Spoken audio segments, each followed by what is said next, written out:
How do you improve hearing, sense of smell? Okay, let's take it, all the senses. Huh? That is so much fun when you decide to go on the journey to expand your awareness of the senses. Go sauntering. Notice what I'm saying, saunter. No rapid walking, you're not rushing for the metro. Saunter through the woods. Pick a sense. Sight, hearing, odor. Try not to taste the leaves, you won't like them. And literally let that sense lead you. Pay attention to the organ.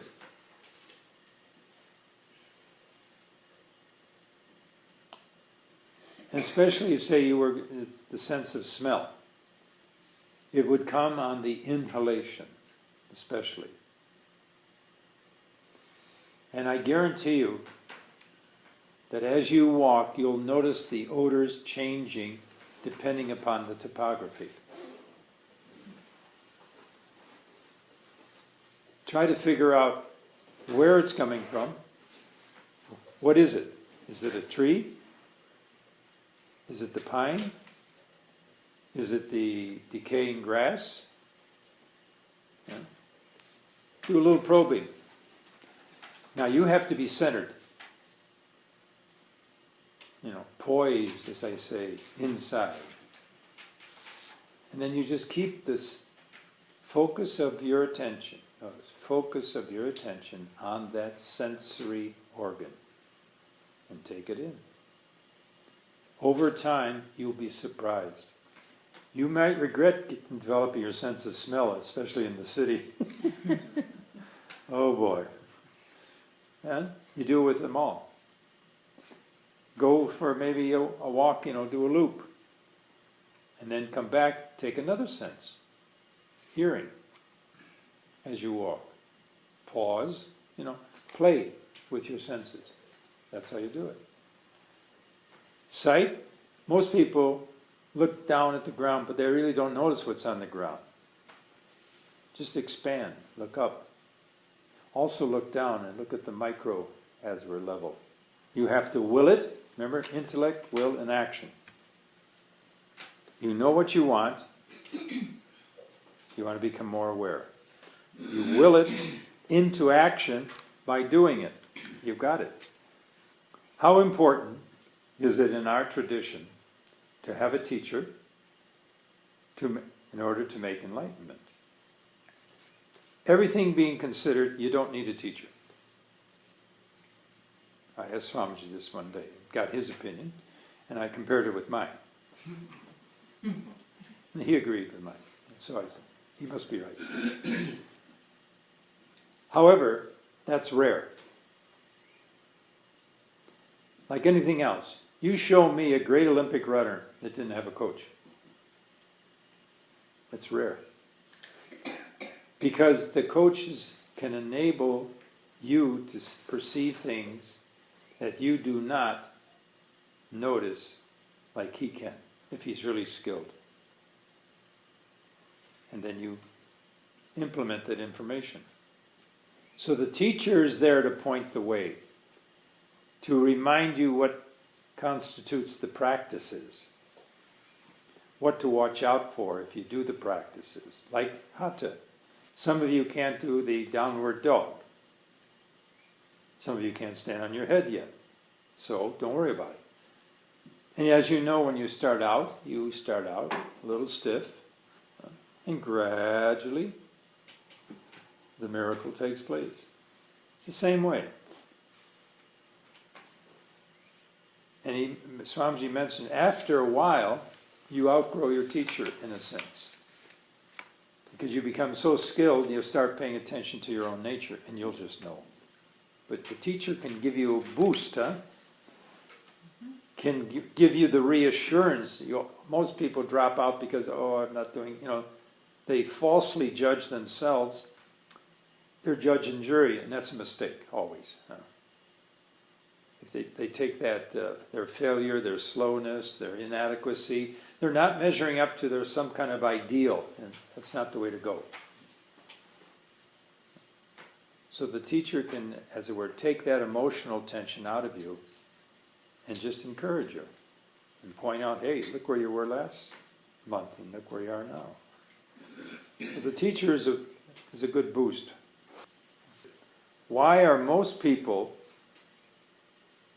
on this planet not aware of why we are here?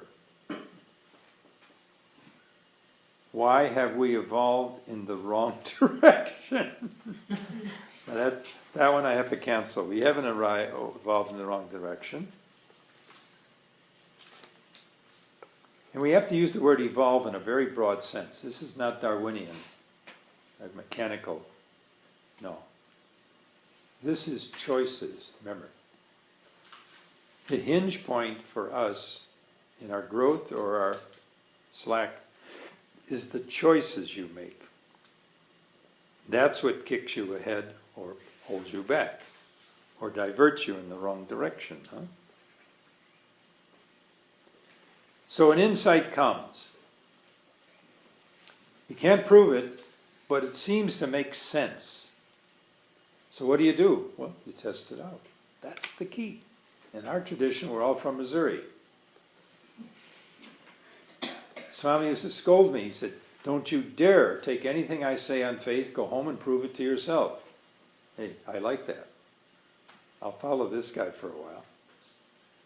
And that's what it is, you know. You want to gain what we call a sense of self-reliance, but that has to be developed. And you can't develop it unless you experiment. Or if there's another way, I don't know what it could be. And it's so much fun because in that experimenting and gaining the knowledge that works, look what happens to your sense of confidence.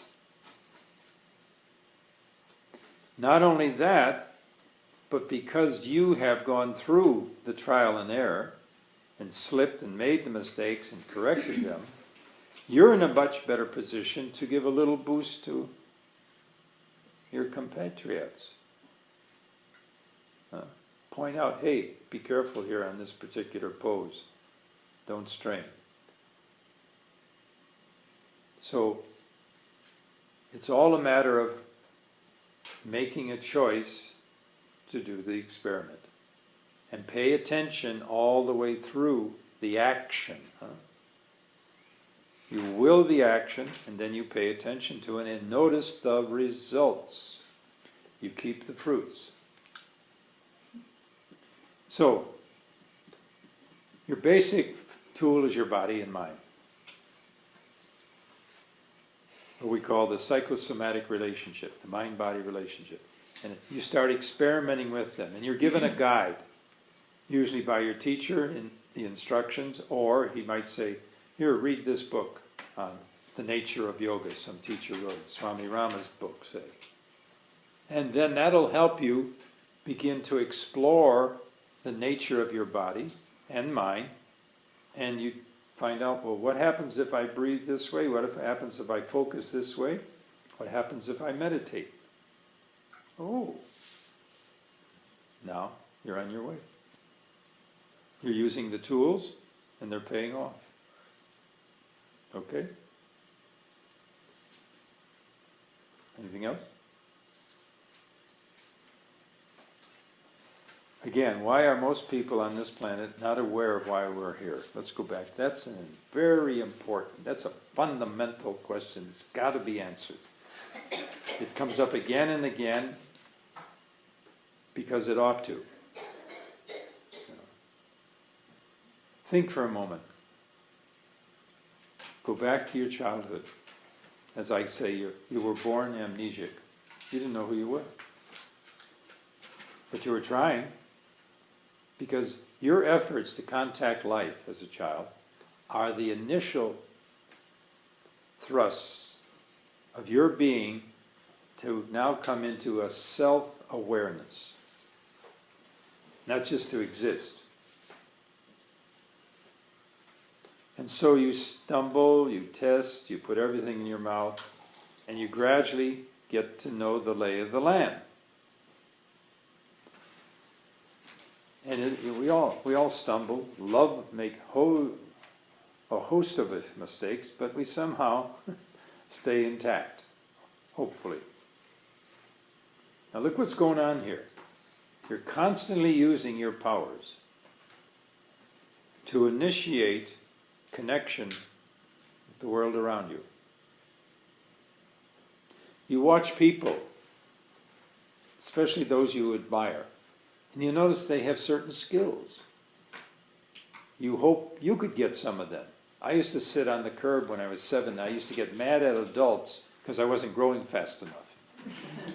They were bigger, faster, they had money, they could buy ice cream all the time and I couldn't. And they could go anywhere, they could roam. And I was told you can't get across the street. And I used to constantly violate that one. Because I watched for cars, and then I dash across. I made it. I ran away 3 times before I was 6. Not because I was unhappy. No, I had to explore the world. And there was a railroad conjunction. You know what that is? About a half a mile down. Now, for a 5-year-old, that's a long walk. And I got down there, I said, now, which train do I get on to go on? This one. But the step was so high. And I was trying to... A railroad man came by and he said, son, could you tell me what you're doing? Well, sir, I have to get on this train. Well, do you have a ticket? Oh, shit. I don't have a ticket. You come home with me. He called the cops. The 4th time the cops came, they scared the hell out of me. You know how they did it?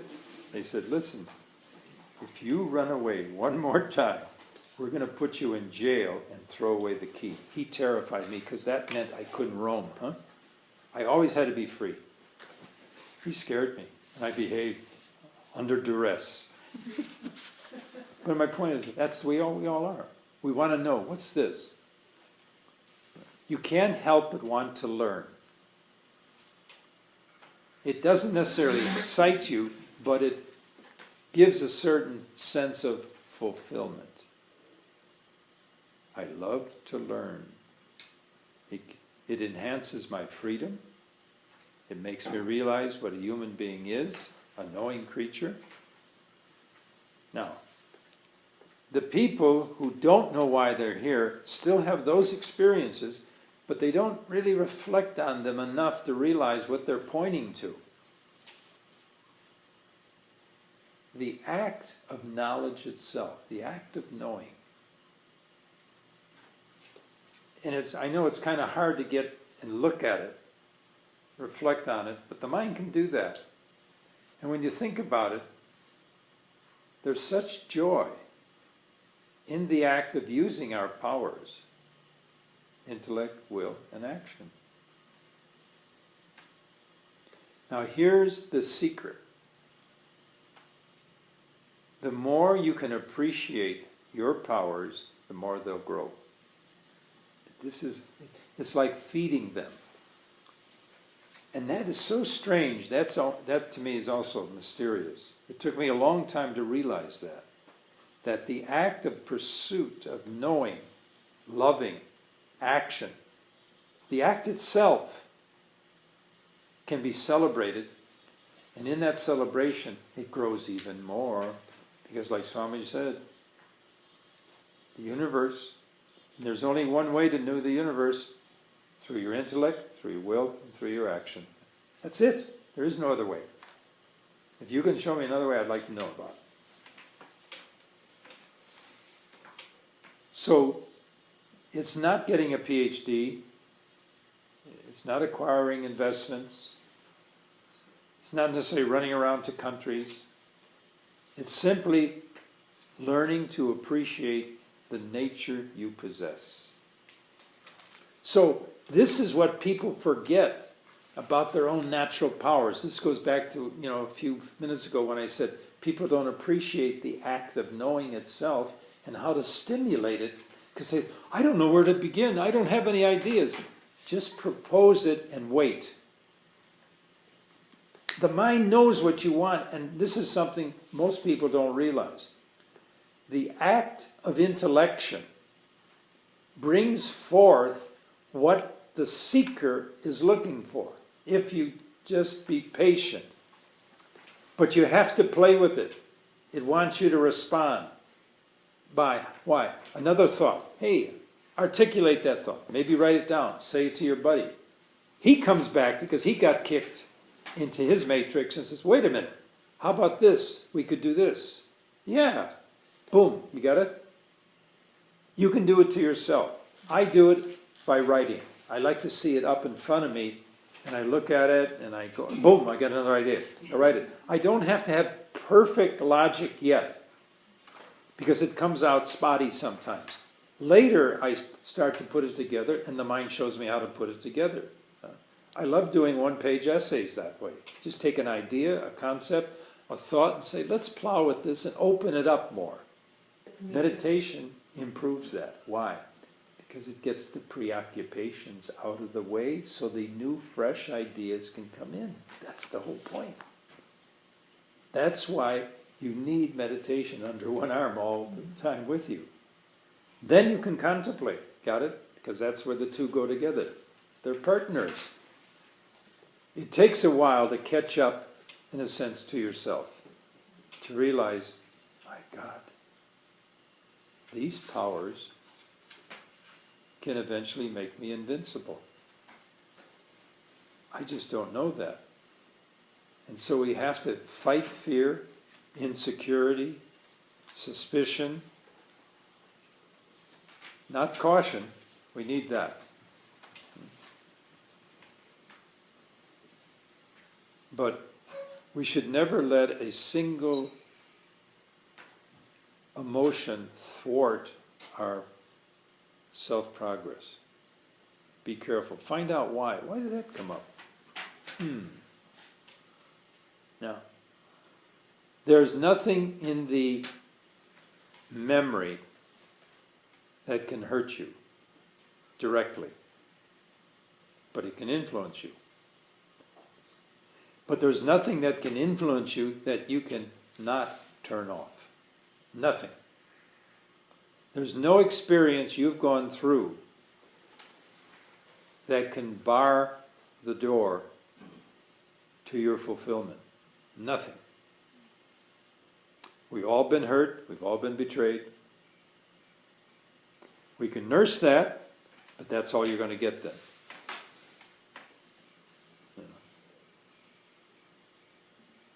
So, gradually, through meditation and contemplation, you realize how to work with the dynamics of your intelligence so that we begin to revise what our possibilities are all about.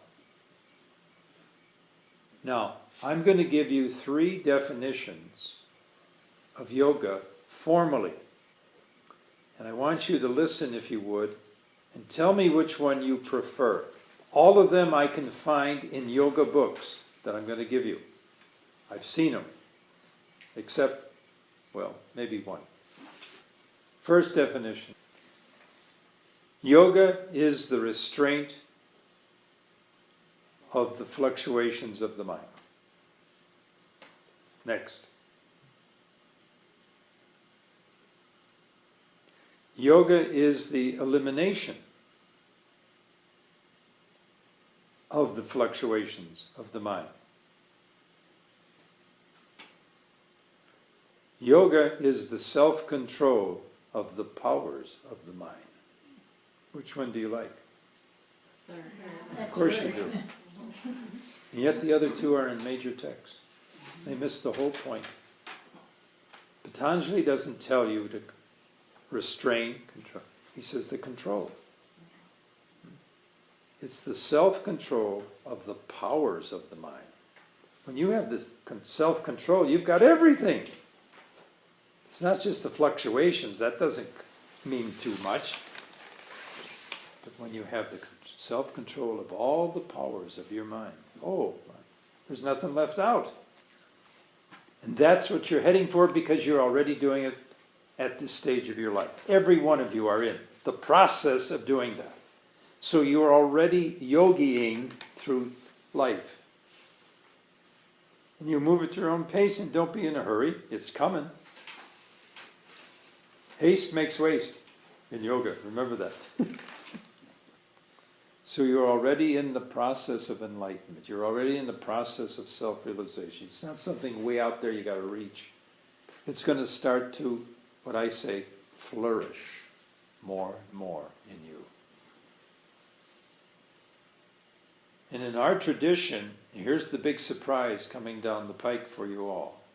Swamiji insisted on this. He says, we don't shock people. Say, one day you're here. No, all enlightenment. No. He says we walk you into it like entering a garden. So you already smell the odors ahead of time. You already start to see some of the sights ahead of time. Because it's a process. You're accumulating wisdom as you go. And it never ends. Can you imagine what infinity means? I can't.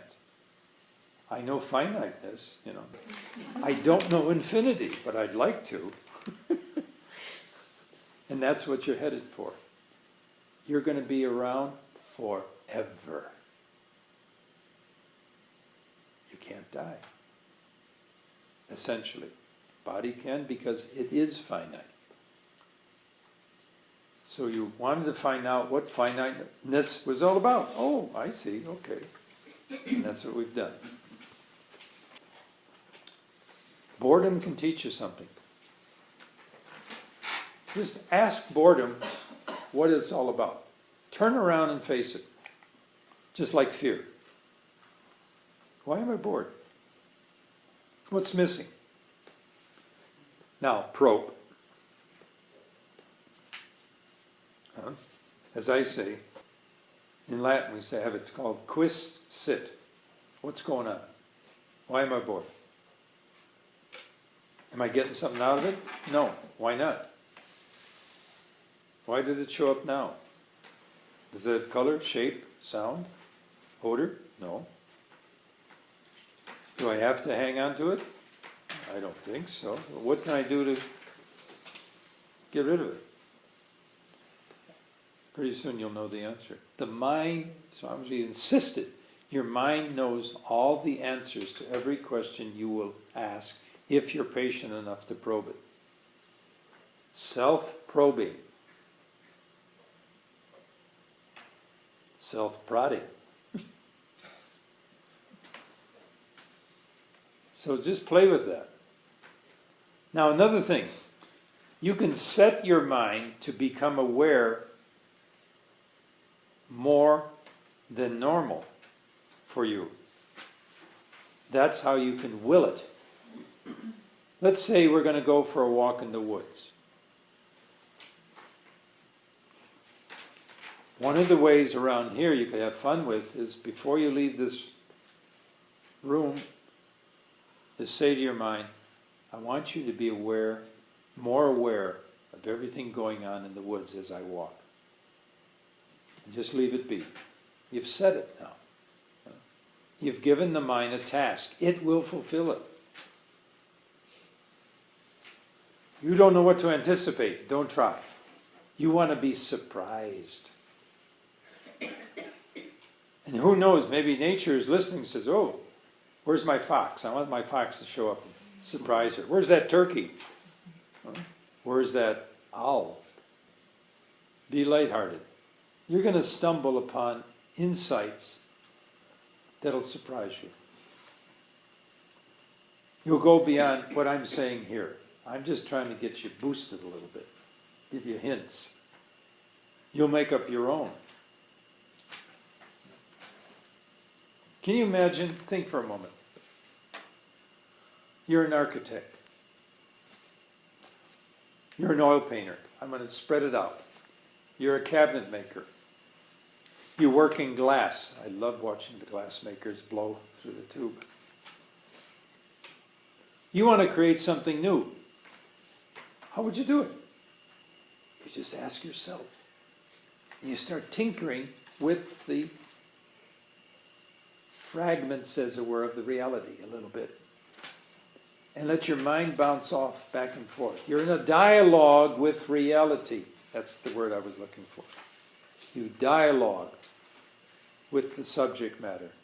Either in your head, ahead of time, or with it on the ground. You start writing a sentence. Do you like that sentence? Yeah, let's go on. Like haiku. Got to get those syllables lined up. So you start playing with it. You're dialoguing. And guess what happens? You suddenly come to a composition that you like. I'm going to shape the cabinet this way. Yeah. Same way, I'm serious, in business. Do it the same way there. You got some cash, you want to make an investment. Should I buy a bond? A stock? An option? Hey, I like options. Should it be a commodity? Should it be metal? Maybe. I know the silver market's going to take off one of these days. Should it be coins? Or should it be bullion? Get my point? Listen to your mind, because it already knows what's going on. Trust it. And be cautious. That's all. Just be a little cautious. And gradually your skill, and this is a virtue, by the way, of discerning what is likely to occur in the future for your particular interest, will improve again and again.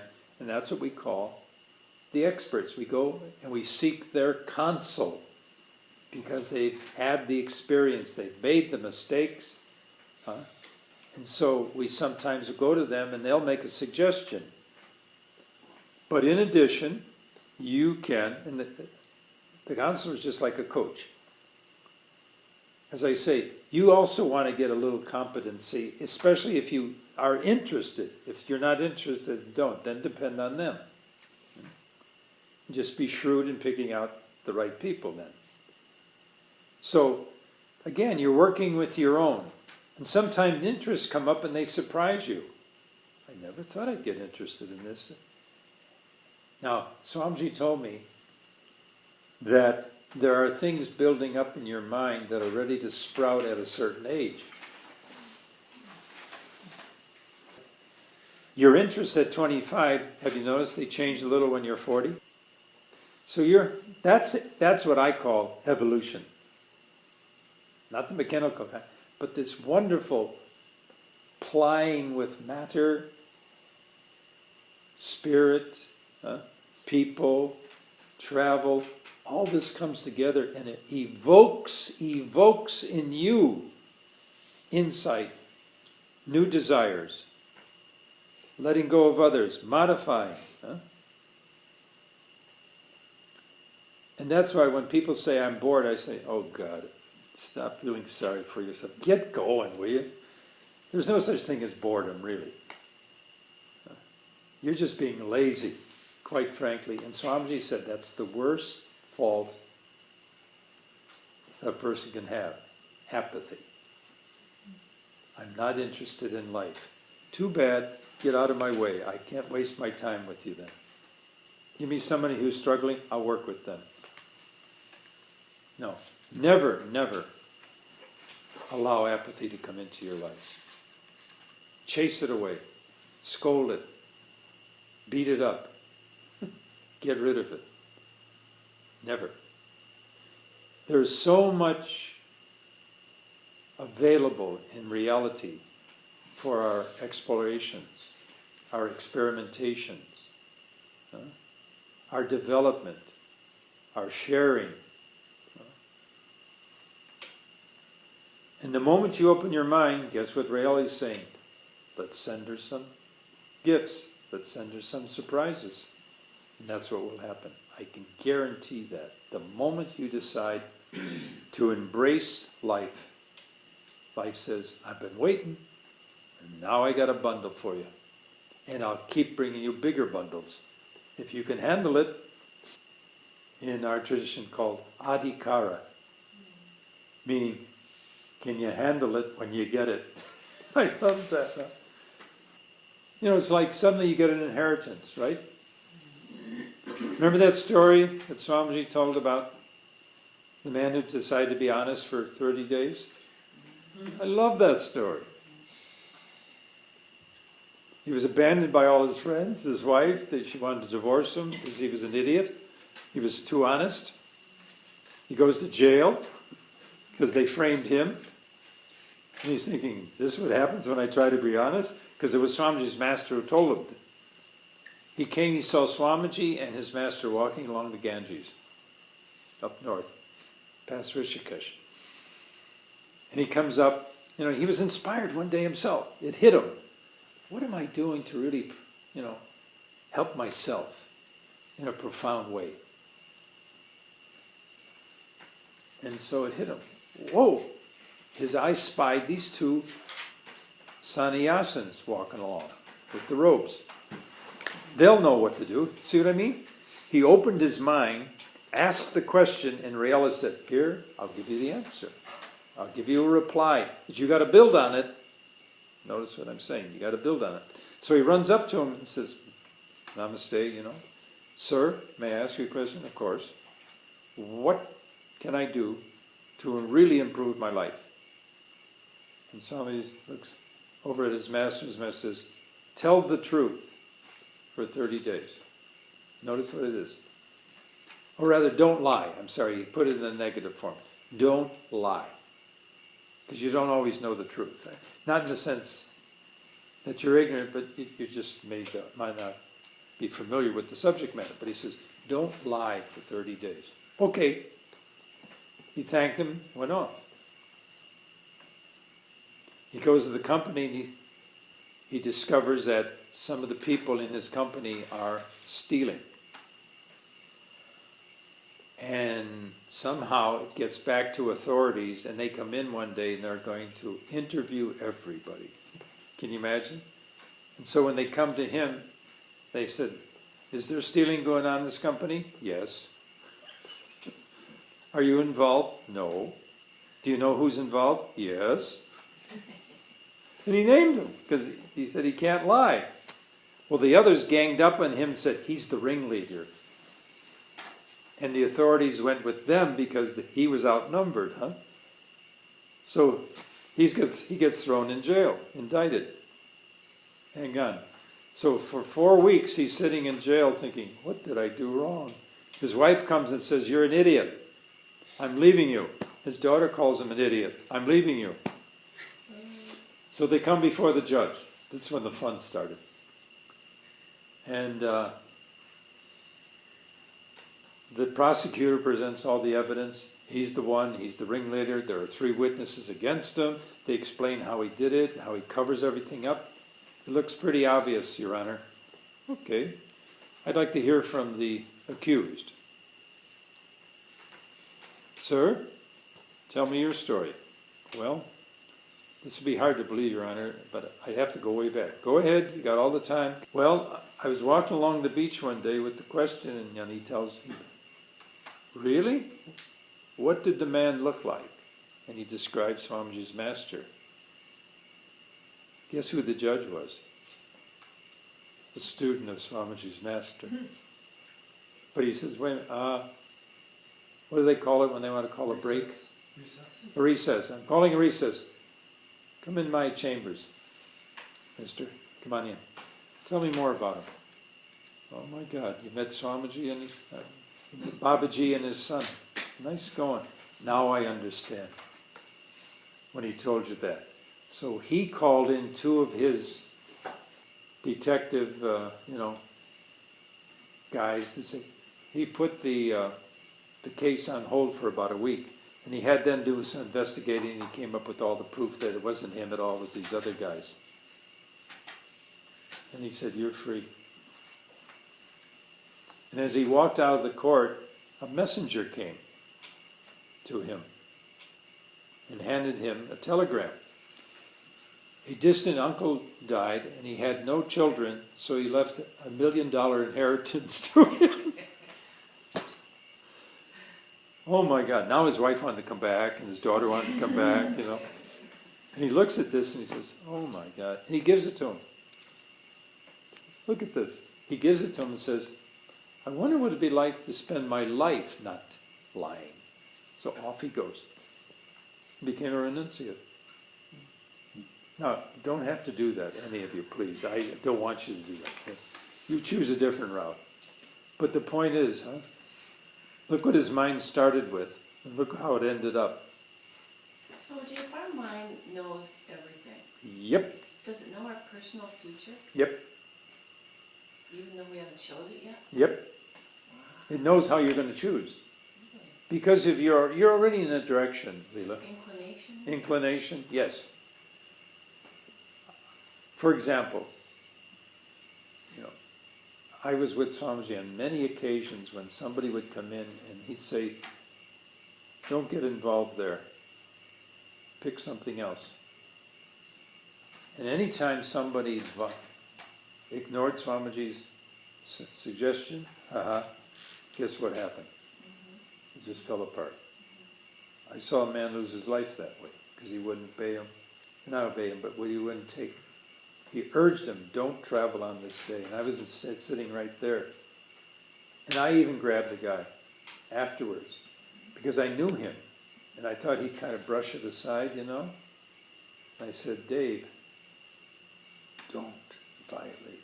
Don't, how I put it, stick with what Swamiji told you. This is very important. And he didn't. He traveled on the day he was told not to, and he killed himself. He fell asleep at the wheel. So Swamiji knows your inclination so well. It's, may I compare it like this? Only better. If you get a really good meteorologist, they know what the weather's going to be like ahead of time. I mean, they're not 100%, but they are more predominantly accurate than you or I. Now here's another one. There was a famous German philosopher, Goethe. He once stood on the hill near his home every day for 1 hour and just paid attention to the atmosphere. A month later, he could predict the weather the next day. 100%. It can be done. So just expand on that, Now, something can sometimes come down the pike, but rarely would it interfere with Swamiji's admonition that this is likely to happen. Because he knows his students so intimately. He knows their likely choices and situations. And he has a sense of what's going on. I was with him one day when he was with the Amish in Pennsylvania. And he throws out these, oh, by the way, gold's going to go up. 5 days later, gold jumped from 200 to 900. Now, if they were paying attention, they might have bought a few. He just threw that out. So one day you're going to be like that. You know your children, right? You know what they're like mostly in certain circumstances. Not with absoluteness, but more often than not, you know what the kid's going to do in this situation. You know what would happen if you leave them alone or something like this under certain conditions. That skill just grows in you because you are more centered, and the more centered you are, the more you're aware expansively of reality around you. Yes, ma'am. Swamiji, I'm going to ask an off-the-wall question a little bit, I think. How does that connect then to Vedic astrology? Whoa! Oh boy. I have pondered that one for decades. How when you come in, the stars, the planets are all lined up with their energies shining into you, And somehow, intuitively, the sages have learned what each planet stands for in terms of power or how it influences your powers. I can't get much past that. Swamiji knew the art. He knew the Persian art, of astrology. He knew the Indian art of astrology, huh? And he started one day, and then he stopped. He decided not to go on. Probably people would go cuckoo or something, but he says, if you can meet a real adept in it, he can really tell you. And I've read charts of people who say Swamiji recommended to go see. They just told him everything, and I've watched over the years. It's all worked out exactly that way. Some Westerners are good. I don't know. It's just an art again. Another look at the mystery of this one, huh? That somehow when you can study somebody's, you have to know three things: the day, the time, and the place. And he can go back in these charts, huh? And oh my God, he can pull out and just tell you everything, tell you when you're going to die. Now, here's the power. Swamiji told me, you can overcome your astrology. So you're more powerful than the planets. Although they'll influence it, huh? You can have the power to bypass it. Because Swamiji was supposed to die by the time before he was an adult, huh? His master said, no, you don't. All you guys are going to die at a time. So you can. You can override it. But it's meant to be a guide, basically. You know? And you use it or you don't, you know, or modify it. I remember, I think it was Linda Johnson told us that that's a picture of your life at the time you were born. Correct. From then on, you're making choices. You've got it. You know, and so that's how it changes. Yes. That's how you are the architect, I think. Good way to put it.